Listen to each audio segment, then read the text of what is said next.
Not every bad real estate decision starts inside the house. Some of the most expensive homebuyer mistakes have nothing to do with it, actually has a lot to do with what is in the surrounding area.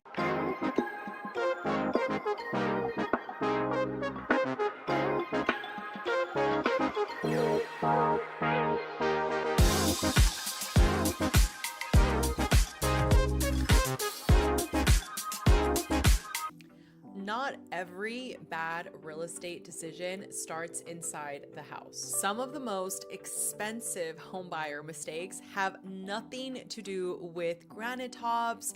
It has nothing to do with kitchens not being upgraded or beautiful floor plans. It actually has a lot to do with what is in the surrounding area. Today, I am sharing 7 types of homes that aren't necessarily a bad investment, but it is definitely something that you should do a bit more research before deciding to invest in that particular property. Now, before we jump in, I want to make something very clear. This isn't a video telling you that every home in these situations is a bad purchase. I have helped dozens of clients buy houses, and some of them have actually opted to purchase them near some of the things and with some of the items that we're going to be talking about. But I want to make sure that you really understand the trade-offs before you buy, and not actually after you have already decided to invest into the property. My goal is not to scare you, it is simply to help you make an informed decision. Now, one of the biggest mistakes that I see buyers making is they're just focused on the interior of the home. And look, I get it, right? You're purchasing a home and you want to make sure that when you go to the house, you feel like everything is new, or maybe you're somebody that appreciates older things and you want it to have character and you want to make sure that it fits a certain aesthetic that you're going for. And a lot of the times we are prone to just look at the interior. Does the floor plan look good? Are the countertops upgraded? Are the bathrooms upgraded? And all of those things are fair. However, what I have noticed is that some buyers are not taking the time to actually study what's happening in the area. Remember this, you can renovate almost anything inside a home, but you can't renovate the neighborhood.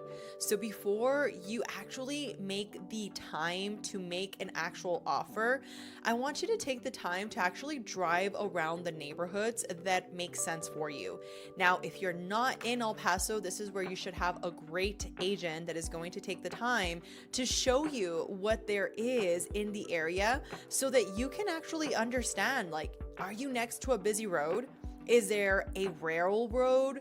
Is there any manufacturing facilities, a fire station, an airport path? Or maybe there's a water treatment plant or dog manufacturing facility. These things don't necessarily make the home bad, but they can absolutely affect your day-to-day quality of life. One of the favorite things that I do and that my clients also do is just make sure that you actually have an agent that shows you the area. Now, if you don't have that and you haven't decided on an agent yet, you can also use Google Maps. It gives you the satellite view. You can actually look at the different neighborhoods. You can actually see more or less what it looks like. Now, I will say, personally, I like to just make sure that I know what exactly the area and the neighborhood is going to look like. I mentioned this in another video, but there's some houses that people just don't take care of. And now, am I saying that just because you purchased the house at that time and there were no bad neighbors, you're never going to have bad neighbors? No, I would be a liar. But what I am saying is that if you're buying in an area that's already established, it gives you a great understanding of what you're getting yourself into. A lot of the times people don't take the time to really look at, is there, again, a warehouse nearby? Is there a dog plant facility nearby? Or all these things that could really affect your day-to-day activities. Now, especially And this is why I said earlier that I've still had clients that have purchased in some of the areas and have some of the situations that we're going to get into today. But let's say you're near an airport and you weren't told about that. Now you're in an airport area where there's a plane that is coming in and out.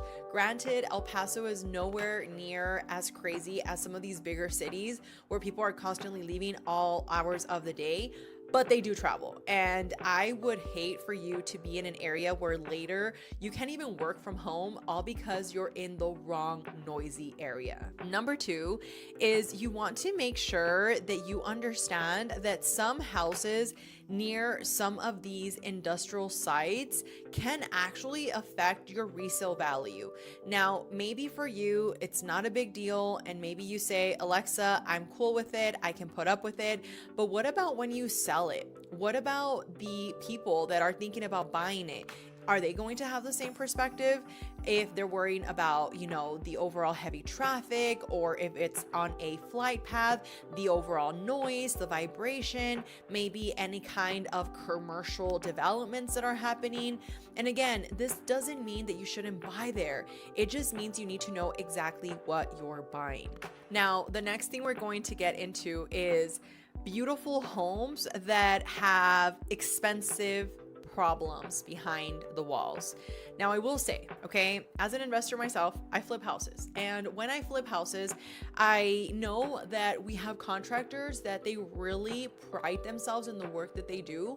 And meanwhile, there can be other investors out there that they don't really care. They're just in it for their money. And I know I'm also trying to make my money, but I also want to make sure I can sleep at night. So I know that there's a lot of different perspectives here. So I don't just want to tell you, don't buy a home that is flipped. I've purchased homes that are flipped. But what I am trying to tell you is make sure you understand what you're getting yourself into. Now, why is this important? Well, just because it has fresh paint, new flooring, modern kitchen, updated bathrooms, and everything looks good inside, doesn't mean that underneath is actually updated. I have seen some homes that actually have plumbing issues, electrical systems that are outdated. The foundation has problems that are going to cost you thousands of dollars. And of course, you always want to make sure that you actually invest in an inspector. I've talked to my clients about this, and I always inform them, I do not recommend you proceed with purchasing a home without an inspector. And if you really want to take it to the next step, you get special inspectors for each thing you're trying to verify. For example, let's say you want to check the plumbing. You cannot just have your regular inspector go and check the plumbing. They don't specialize with that. But what you can do is get a specialist that actually just does those types of jobs, and they go in with a little camera into the plumbing system.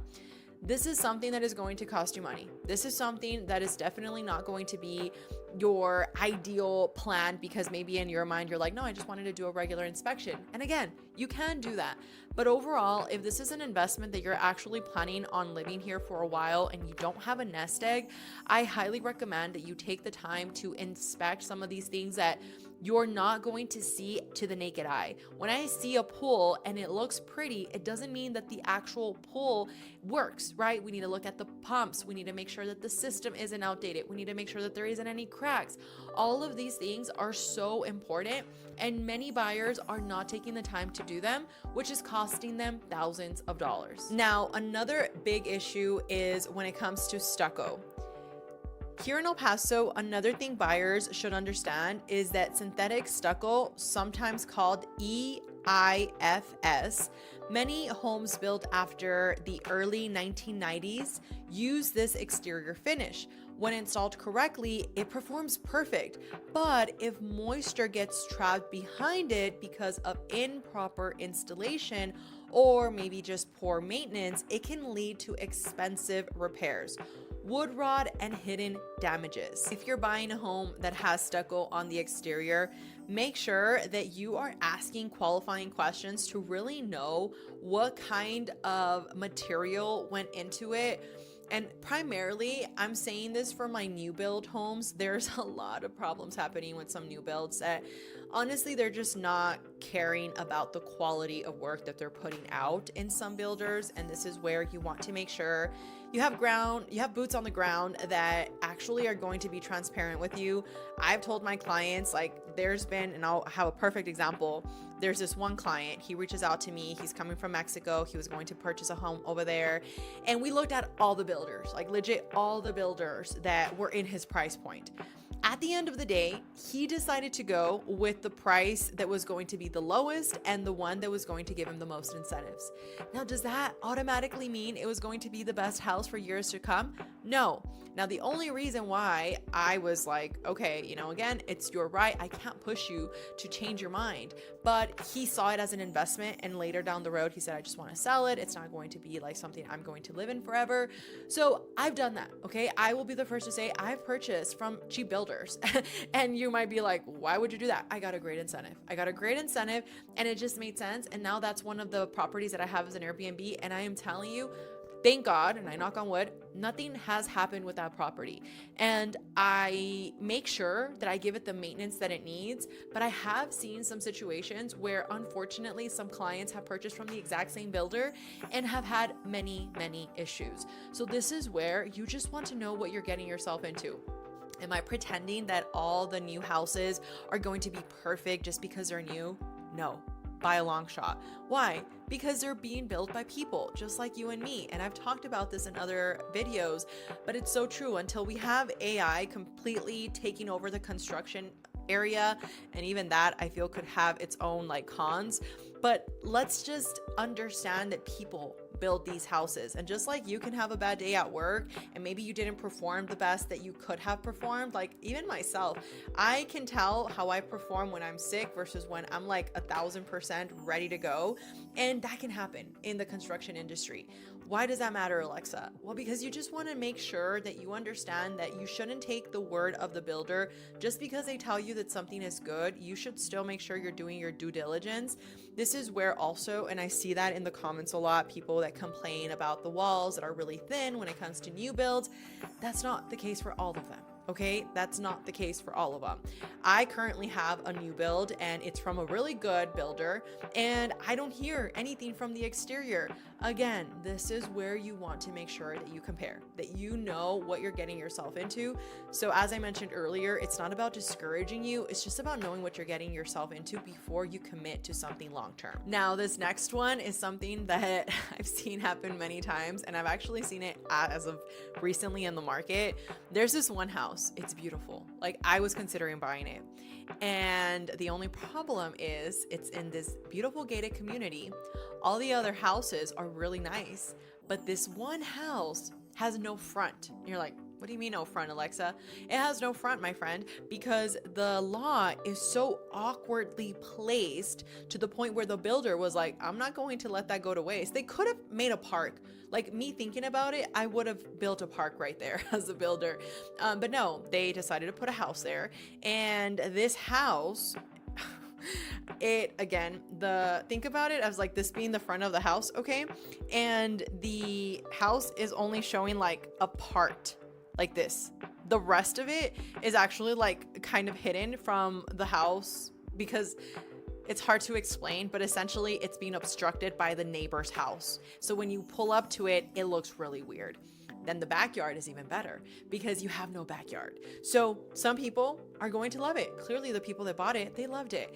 Is that house going to be a little bit more difficult to sell? Yes, of course it is. And it's been on the market for over 6 months at this point. So this is something that some people might persuade you and say, no, like it's great, don't worry about it. And I will be honest with you, I've been there. There was this one house in a specific neighborhood that I was really liking. I wanted the neighborhood, right? And for everything that this house had to offer, I was like, yes, it's a done deal. But then my family member talked some sense into me.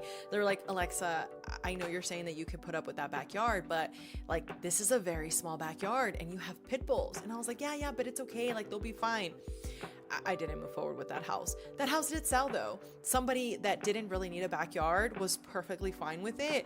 And now it's going to make somebody else really happy. So again, just make sure that you're not committing to something simply because of how the interior looks. unless you're okay with that investment long term. But for the majority of people, especially my buyers, when they're making this investment, you want to think of it as in the perspective of resale value. And I know sometimes you guys are like, no, like I'm not going to sell. This is going to be my forever home. And if that is the case, that's amazing for you. But even me, like the properties that I purchase, I'm thinking like future when my kids want to, again, either if I decide to leave them in my testament for them, or in my trust, I should say, or whether I decide to go ahead and sell all of them and give it to a charity, I want to make sure that I can resell them at one point. And if you're going to leave something to your kid, well, you want to make sure that it's also going to be valuable for them, not just something that you liked. Again, take my advice here as a grain of salt, but this is what I've seen in the market, and some of these houses are really becoming an issue to resell. So make sure that you are aware of the lot you're investing in. The next one, I will say, solar panels is a big conversation, and a lot of people are telling their clients, don't buy a house with solar panels. And now I will say, if the house has solar panels and they're leased, that is a recipe for disaster, okay? Because they're never going to be yours. So think of it as your subscription on Netflix. You pay for it. If you don't pay for it, you got no Netflix. Same exact thing when it comes to the solar panels. But the problem is that they can put a lien on the property if you actually don't pay them. So when you have to sell them, the other person has to assume that loan. I've dealt with different types of agreements. I've dealt with Tesla's types of contracts. And I'm just going to tell you, buyer beware, okay? I have a car that's a Tesla, and I love them for what they have in that area. But when it comes to the solar panels, that was not something that I liked dealing with. I felt so bad. She was a family friend, and I was trying to help her sell the property. Thank God we were able to figure something out at the end because we negotiated some things. But if not, nobody would have purchased that property because it had a lease on the solar panels, and it was so hard to find somebody motivated enough to actually take on that responsibility. Now, if they are owned because they financed them or are currently financing them, that becomes a bit more easy. But here's the caveat to that. Make sure that you actually look at the usage. What does this mean? Well, there's a lot of companies that were going around that were selling you the solar panels and telling you that certain amount of electricity, the watts, were going to be perfect for your usage, for your family. But the salesmen were lying to you. And I was a victim of this, okay? That happened to me. I was new to the game in real estate, and somebody sold me on solar panels. I went for it. And overall, the usage that they sold me in terms of the solar panels and what it was generating was less than what I actually needed in my home. So I was stuck with two bills. I was paying one for my solar panels, which was about $160, and then another one for my electric because it wasn't producing what it needed, and I was paying like another $180. So that was not fun. Make sure that if you are signing a agreement, or in this case an offer that you're making, before you even make it, you actually look at the usage. And the way you can find out is ask them for their bill, like their electrical bill, and ask them for the actual agreement with the solar panels so that you can see if they're leased or if they were actually financed. Now, the last thing that I will say about this is that when it comes to the overall system that you have, it will require maintenance. So make sure that's something you're aware of, because a lot of people don't realize that when you purchase them, if something breaks, you're responsible for it. So you just want to make sure that you keep that in mind. But of course, they can be a great investment. They can be something great if you buy the house and it's already paid off and they're producing what they have to produce. All you'll have to worry about is like a $30 to $40 fee that El Paso Electric will require for you plugging into the grid, but the actual solar panels will already be like performing for the majority of what you need. And now you're just paying like this little activation fee. Again, it's the government. They're going to get their money one way or another. But overall, it works out because I have seen some contracts where they're great, like they're producing really nicely, and my clients are really happy about that. So just keep that in mind. This next one is that the houses that are too close to power lines or high voltage towers could be a downside to some of you. Now, why is this important? Now, this isn't necessarily about safety, it's about long-term lifestyle and resale. Some buyers prefer to avoid homes directly beneath large transmission lines because of course, the aesthetics, but more importantly, it provides some health concerns. And of course, if you're going to sell it, future buyer preferences. Now, whether or not those concerns are supported by scientific evidence, they can still influence real estate and of course, the demand of buyers in that area. The same idea applies to buying next to a vacant land. That open field behind your home today could become a shopping center, apartment complex, warehouse, or another subdivision in a few years. Whenever possible, make sure you're asking your agent what is the current zoning and future development plans before purchasing. So that is a big one because a lot of times you see an empty lot and they can actually tell you based off the zoning if it's going to end up turning into something commercial. And if that is the case, just be aware that you could end up with, a big old warehouse or something that you're not really fond of. But for the most part, if you buy in some of the areas that are zoned for residential only, typically it can just become another subdivision, which I don't really hate that. I would prefer another park, but hey, I get it. And overall, if it's going to be left empty for some time, I know what that is. I know what that looks like. It can be a downside too because of all the dirt that ends up just like becoming this like crazy dust storm around you and all the dirt that's coming in. But again, overall, it's not a downside for me personally. I've still purchased when there was no development happening in certain areas, and now everything is packed. There's like houses all over the place, there's parks and everything, but I got in when there was nothing. And again, this is something that some people are not really happy about. Other people are really excited about because you get all the savings. Now, these are a few bonuses that I just want to share with you. A lot of the times buyers are making the mistake of not asking what is the traffic looking like, asking the neighbors, what is it like living here, making sure that you understand what are utilities looking like, what are taxes looking like in this area, and overall getting a sense to know if you're really going to enjoy living there. And look, I hear you. Like some of you guys that reach out to me, I know that it's hard because you're not here and you are trusting the guidance of your agent to tell you whether that area is good or not. So this is really why I tell you guys, like, make sure you do your research, make sure you hire somebody, even if it's not me, like just find somebody that you really feel comfortable with. Because I will tell you, there was this one client reached out from California. She wanted to buy in this one area in Horizon, and I knew that area was not an area for her. I was like, girl, no, that's not a good area for you. Now, because of Trek, I can't steer you in one direction versus another. So if Trek you're watching, I'm not steering. What I am doing though is I'm giving my opinion based off what they're asking me, and I'm letting them know, hey, look, this area, this is what to expect. I'm not telling you don't buy in that area. I'm just telling you what to expect. So this is something you just want to be very careful about because again, because of the regulations and because of all the red tape around not steering clients, some agents get a little like scared, I guess, to give you their perspective and their opinion. But again, if we're framing it properly, we can let you know if an area is performing well or if an area is underperforming. I mean, if you reach out to me and you ask me, hey, I want to sell my house in this area, and we look at the comps and, the neighborhood doesn't really look the most, efficient in terms of what they've been doing in the area, then that's a pretty good indicator of what's going on.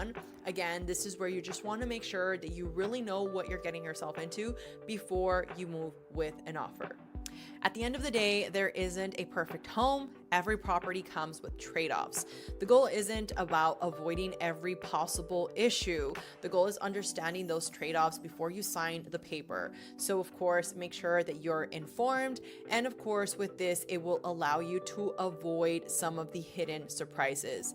So I hope this is something that was helpful, especially for my buyers that are looking to invest or relocate into El Paso. I help dozens of families relocate every single year. And my goal with with these videos is to guide you and give you all the tools that you need in order for you to make an educated decision.